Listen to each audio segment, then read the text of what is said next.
கண்கண்ட தெய்வமாக போற்றுவோம். கண்ணின் வடிவமாக மண்ணின் மைந்தராக வந்து பிறந்தாரை பாஞ்சி மண்ணின் தலைவனாக கட்டப்பொம்மனை கடவுள் என்று வணங்குவோம். கண்கண்ட தெய்வமாக போற்றுவோம். கண்ணின் வடிவமாக மண்ணின் மைந்தனாக கண்ணின் வடிவமாக மண்ணின் மைந்தனாக வந்து பிறந்தாரை பாஞ்சி மண்ணின் தலைவனாக கட்டப்பொம்மனை கடவுள் என்று வணங்குவோம். கண்கண்ட தெய்வமாக போற்றுவோம்.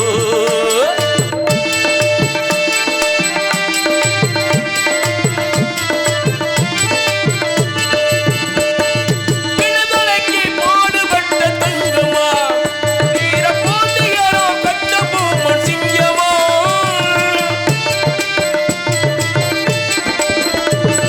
விடுதலைக்கு நாட்டின் விடுதலைக்கு பாடுபட்ட தங்கமா வீர பாண்டியரோ கட்டபொம்மன் சிங்கமா வேங்கை குணம் போலவே வீரமகன் போலவே வேங்கை குணம் போலவே வீரமகன் போலவே வந்து அரசாண்ட மன்னராக போட்டிடுவோமே. கட்டபொம்மனை கடவுள் என்று வணங்குவோம். கண்கண்ட தெய்வமாக போற்றுவோம்.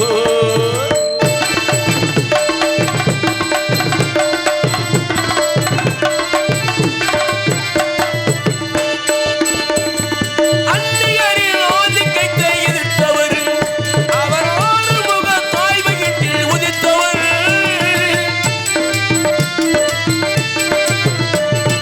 அந்நியரின் நாட்டில் அந்நியரின் ஆதிக்கத்தை ஒழித்தவர் அந்த ஆறுமுக தாய் வயிற்றில் உதித்தவர். அன்பு மன்னராகவே ஆசை தெய்வமாகவே அன்பு மன்னராகவே ஆசை தெய்வமாகவே வந்து வழிகாட்ட வணங்கிடவே வணங்கிடுவோமே. கட்டபொம்மனை கடவுள் என்று வணங்குவோம். கண்கண்ட தெய்வமாக போற்றுவோம்.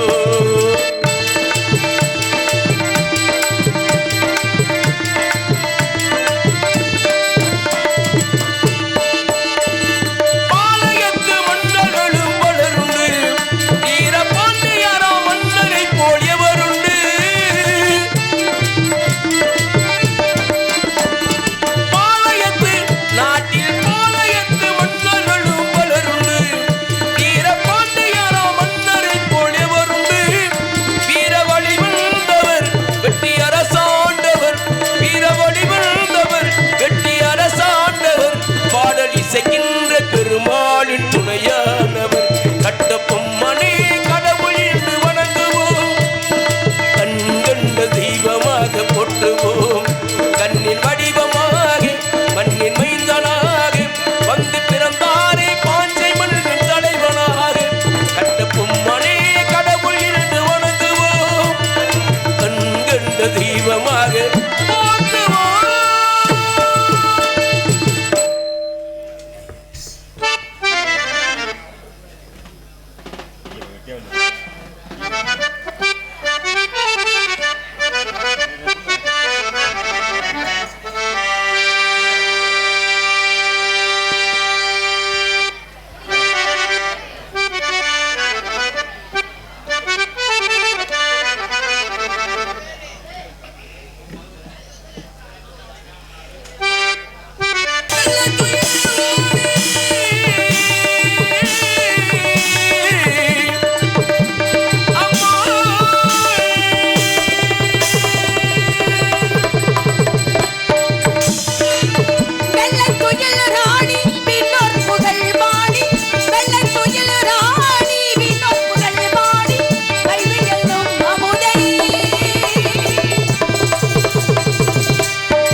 முருகனை தொழுதுருவோம். புள்ளிமயில் புள்ளிமயில்கள் கந்தம் புள்ளிமயில் வேளனைக்கு புந்தமிழில் மாலையிட்டே கொள்ளையிட்ட இடம் எல்லாம் கோவில் கட்டி பாட்டி செய்தே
அனைத்தையும் காத்து ரசிக்கும் அந்த அகிலாண்டு கோடி உங்கள் முன் வள்ளியாக நடிக்கும் கள்ளிக்குடியை சேர்ந்த மல்லிகாதேவி அவர்களுக்கு கிராமத்தின் சுரக பொன்னாடை இணைத்து கூறப்படுத்துகிறார்கள். பொன்னாடை போத்தி பெருமைப்படுத்திய விழா கமிட்டியாருக்கும் கிராமத்தாருக்கும் என் சார்பிலும் எங்கள் இசைக்குழு சார்பிலும் நெஞ்சார்ந்த நன்றியை தெரிவித்துக் கொள்கிறேன்.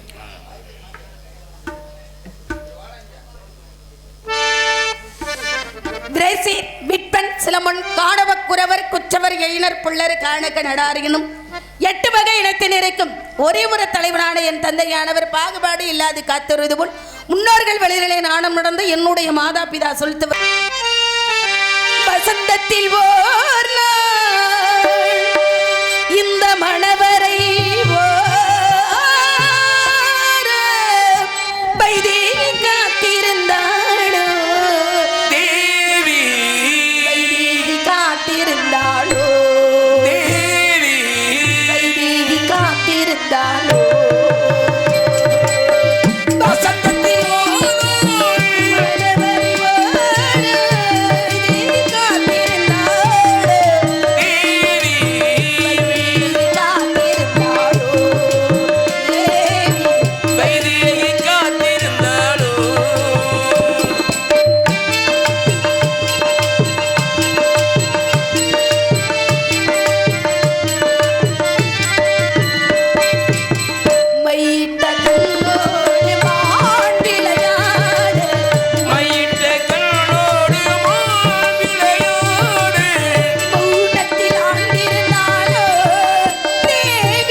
இப்படி ஆமா, எல்லாம் ஆமா. அப்படின்னு சொல்லி இந்த இடத்துக்கு வந்திருக்கேன். எங்க அப்பா எப்படி எல்லாம் வளர்த்திருக்கிறாரு அப்படின்னு எடுத்து சொல்லிடுவோமானே. சொல்லுங்க பார்க்கலாம். சொன்னா தானே தெரியும். ஆமா.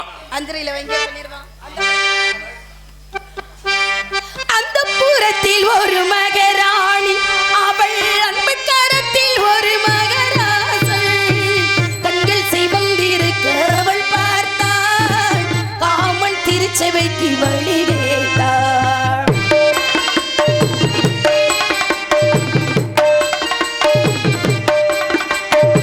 அந்த புறத்தில் ஒரு மகராணி, அவள் அன்பு கரத்தில் ஒரு மகராசன். கண்கள் சிவந்திருக்க அவள் பார்த்தாள், காமன் திருச்சபைக்கு வழி கேட்டாள்.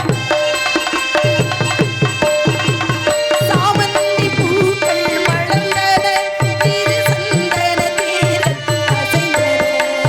சாமந்தி பூக்கள் மலர்ந்தன, திரு சந்தன தேரல் அசைந்தன. பாவை இதழில் ரெண்டு பாவை அமுதரசம் தேவை என அழைக்கும் பார்வையோர். அந்தப்புறத்தில் ஒரு மகராசன், அவள் அன்பு கரத்தில் ஒரு மகராணி. ஆசை களைந்து வர அவள் பார்த்தாள், கண்ணம் தழுவுகின்ற பார்த்தாள்.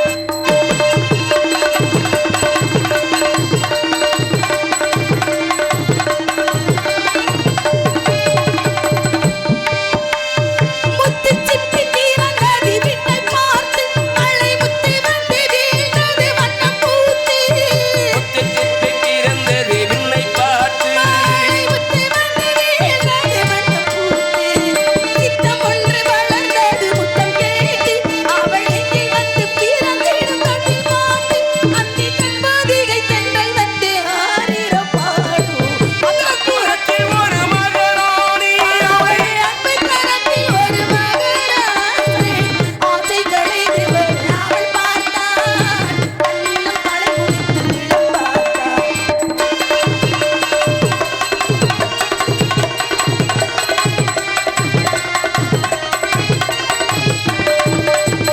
மந்திரத்தில் ஒளித்தது மங்கை உடல் சேர்ந்தது, சங்கமத்து சுகம் நிறைத்து. ஆ, ஆ, ஆ, சிந்துகளில் பிறந்தது, சிந்தனைகள் திறந்தது, சந்தனத்தில் உடல் அடைத்து. இதழில் ஒரு ஓலை எழுதும் இந்த வேளை, இரவை அந்த சாலை முழுதும் ஏன் வழியிலை.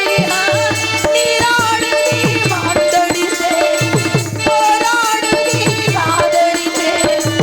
ரெண்டும் அனந்தையோ அங்கி வரும் நேரம், அத்தனொரு ராகம். ஏதேதோ ராகம், தீராதோ தாகம், ஏதேதோ ராகம்.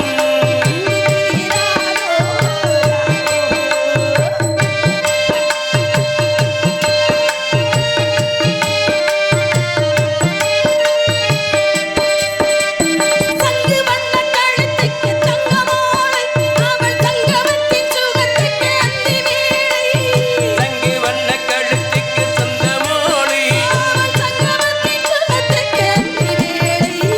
குங்குமத்தில் இதழ் சிந்தும் அந்த நாளை, அவள் கொள்ளை கொள்ள துடிப்பது என்ன பார்வை, அது பார்வை அல்ல பாசை என்று கூறடி என்றாள். அந்த புறத்தில் ஒரு மகராணி, அவள் அன்பு கரத்தில் ஒரு மகராணி.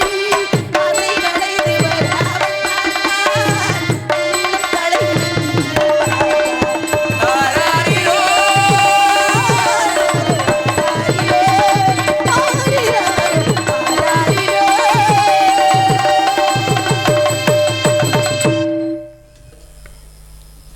இப்படி எல்லாம் தாளாட்டுறது எந்த காலத்துல? அதானே. அதெல்லாம் அந்த காலம் தாளாட்டலாம். இன்னைக்கெல்லாம் தாளாட்டு கேட்கறது ரொம்ப ரொம்ப அபூர்வமா இருக்கு. தாய்ப்பாலை குடித்து கொண்டு பெற்ற தாயாகப்பட்டவள் அப்படியே தாளாட்டு ஒருத்தி பாடுனான்னா அந்த ஊர்ல வந்து தெருவே தூங்கும். அம்மா, இன்னைக்கு யாருமே தாளாட்டு பாடுறது கிடையாது. பொதுவா தாய்ப்பால் கொடுக்கறதே பெரிய அரிதலா இருக்கு. அந்த மாதிரி இசையால் வசமாக இதயம் இது. இசைக்கு தான் எல்லாமே வந்து பெரிய முரடன் கூட அவனுக்கு பிடித்த ஒரு பாட்டை கேட்டுட்டான்னா அந்த முரட்டுத்தன்மை என்பது அடங்கிடும். கோபக்காரன்ட்ட கூட வந்து அவனுக்கு பிடிச்ச இசையை கேட்டானா கொஞ்சம் கோபம் தணிந்து விடும். அழுகிற குழந்தைகிட்ட அதுக்கு பிடிச்ச பாட்டை போட்டோம்னா அதுக்கு அமைதியாயிரும். ஏன்னா படம் எடுத்து ஆடக்கூடிய பாம்பு கூட அந்த மகுடி என்ற இசைக்கு வந்து மயங்குதுல. கருவறையில இருக்கக்கூடிய தெய்வமாக இருந்தாலும், கல்லறையில் இருக்கக்கூடிய பிணமாக இருந்தாலும், கருவில் வரக்கூடிய சிசுவாக இருந்தாலும் இசைக்குத்தான் எல்லாமே மயக்கம். அப்படின்றதுனால அந்த இசையில் வந்து எப்படியெல்லாம் முறையா வருகிறது அப்படின்னா பெற்ற தாயிடம் இருந்துதான் இசை என்பது முதலில் உருவாகிறது அப்படின்றது மாதிரி. எனக்கு ஆசை நிறைய இருக்குனே. சரி, ஆசை இல்லாதவன் மனுஷனா? அதானே. நிறைய ஆசைனா போதும் என்ற மனசு என்னைக்கு ஒரு மனிதனுக்கு வருகின்றதோ அவன் ஞான நிலையை அடைந்து விடுவான். அதனால மனசு என்னைக்கும் போதும்னே சொல்லாது. மனம் ஒரு குரங்கு, மனிதனுடைய மனம் ஒரு குரங்கு. ஆசையோட காவல் பணி எப்படியெல்லாம் இந்த இடத்துல செய்வோம் அப்படின்னா அதுல போதும் என்ற மனசோட இருக்கு. ஆசை அதிகம் வச்சு மனசை அடக்கி வைக்கலாமா மாமா?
நன்றி, ஒளிபரப்புக்கு நன்றி, பார்க்கக்கூடிய மக்களுக்கும் நன்றி. ஏன்னா அமைதியான முறையில் ரசிச்சுட்டு இருக்காங்கல்ல.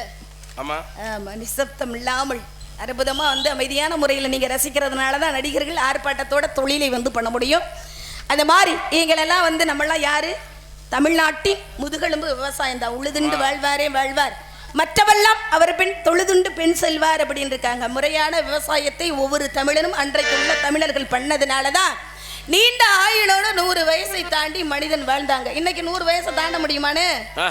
40 வயசை தாண்டதே மிக மிக அரிதலா இருக்கு. 40 வயசை தாண்டிட்டா உடம்புல எவ்வளவு வியாதி. அவ்வளவுதான். அந்த மாதிரி ஏன் அப்படி வியாதிகள்லாம் வருது? அன்னைக்கெல்லாம் அதே சாப்பாடு தான் சாப்பிட்டாங்க. அன்னைக்கெல்லாம் நோய் நொடி இல்லாமல் வாழ்ந்தாங்க. நெத்தி வேர்வை நிலத்தில் விழுகிறத மாதிரி அதிகாலையில் எந்திரிச்சு உழவு மாடை பத்திட்டு போய் உழவு தொழில் பண்ணாங்கண்டா இந்த சூரிய கதிர் உடம்புல படும் பொழுது கெட்ட நீரெல்லாம் வெளியாகி ஆரோக்கியமாக ஒவ்வொரு தமிழனும் வாழ்ந்தான். இன்னைக்கெல்லாம் அப்படியெல்லாம் கிடையாது. மனிதனுடைய மூளைக்கு தான் அதிக வேலை, உடம்புக்கு வேலையே இல்லை, சோம்பேறித்தனம். அப்ப எப்படியெல்லாம் விவசாயம் அன்றைக்கு நடந்தது அப்படி கொஞ்சம் நினைவு கூறுவோமா? 4:30 வைங்க.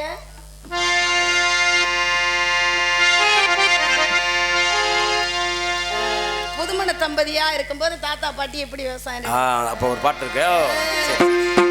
கல்யாண மலையோசை கொண்டு காட்டினி முன்னாடி சென்று நாடி நான் வாரேன் என்று கண்ணோட காதோடு சொல்லு.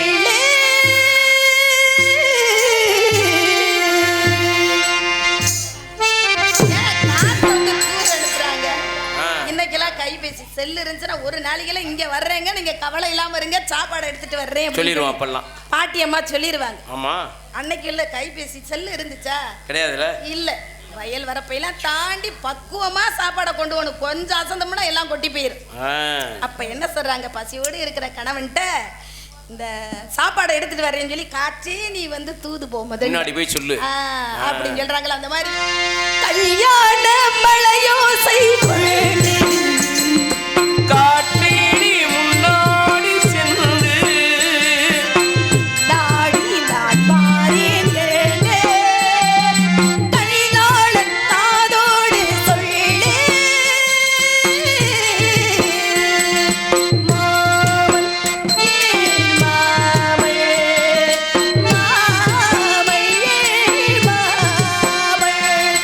பஞ்சி வர காத்திருக்க கண்ணீரன்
தட்டுங்க அப்படியா?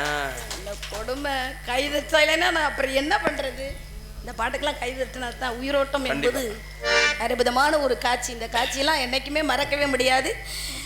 அந்த மாதிரி இப்படியெல்லாம் வந்து விவசாயம் அன்றைக்கு நடந்ததுனே. அப்ப நம்ம வந்து காவலுக்கு வந்து போறோம்னா கண்ணு கருத்துமா காவல் பார்க்கணும்ல. வரக்கூடிய பறவைகளை எப்படி விரட்டுறதுன்னு அப்பாள்கிட்ட கேட்டேன். ஆளலசோ என்ற கானத்தால விரட்டணும் அப்படின்னாரு. கானம் என்றால் பாட்டால விரட்டணும்னா பறவைகள்லாம் பறந்து ஓடி போயிரும், பாட்டு நல்லா இல்லைன்னா. பறவைகளை வந்து செவிக்கு உணவு இல்லாத பொழுது சிறிது வயிற்றுக்கும் வியப்படும் அப்படின்றது மாதிரி முதல்ல பறவைகள் பசியோடு வரும்போது நல்ல வாசகங்களை நல்ல வார்த்தைகளை சொல்லி பிறகு நல்ல இனிமையான பாட்டை பாடி அப்புறம் வந்து வயிற்றுக்கு உணவு கொடு அப்படின்னு சொல்லி அப்பா சொல்லிட்டாரு. அதே மாதிரி நல்ல விதத்துல இந்த சித்திரை மாசம் அது மாதிரி மே மாதம் வந்து 4ஆம் தேதி தொடங்கி விட்டால் வந்து அக்கினி நட்சத்திரம் என்பது ஆரம்பம். என்னைக்கு அக்கினி நட்சத்திரத்தை மழை பொழியக்கூடாதுன்னு சொல்லுவாங்க. ஆனா அன்றைக்கு தான் மழை கொட்டுன்னு கொட்டும், சரியான மழை. அந்த அக்கினி நட்சத்திரத்துல நம்ம வந்து நதிக்கரை ஓரமா நின்று அப்படி நந்தவனத்துல காவலுக்கு பார்த்தா எப்படி இருக்கும்? ரொம்ப சிந்து நதிக்கரை அந்தி நேரம் எந்த தேவன் பாடினாள் கீதம் பாடினாள் ஏனை பூவை மால சூடினாள். சிந்து நதிக்கரை ஓரம் அந்தி நேரம் தேவி ஆடினாள் கீதம் பாடினாள் ஏனை பூவை மால சூடினாள். சிந்து நதிக்கரை ஓரம்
நன்றி கைதட்டிய உள்ளங்களுக்கு நன்றியை தெரிவித்து நந்தவனத்துல போய் காவல் பார்க்கணும்ல, கைதட்டுறதா இருந்தா நல்லா தட்டிடணும்.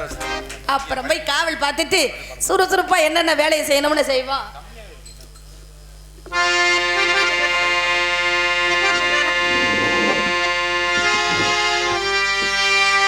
காசிதான் கடவுளப்போ, அந்த கடவுளுக்கும் இது தெரியுமப்போ, அந்த கடவுளுக்கும் இது தெரியுமப்பா.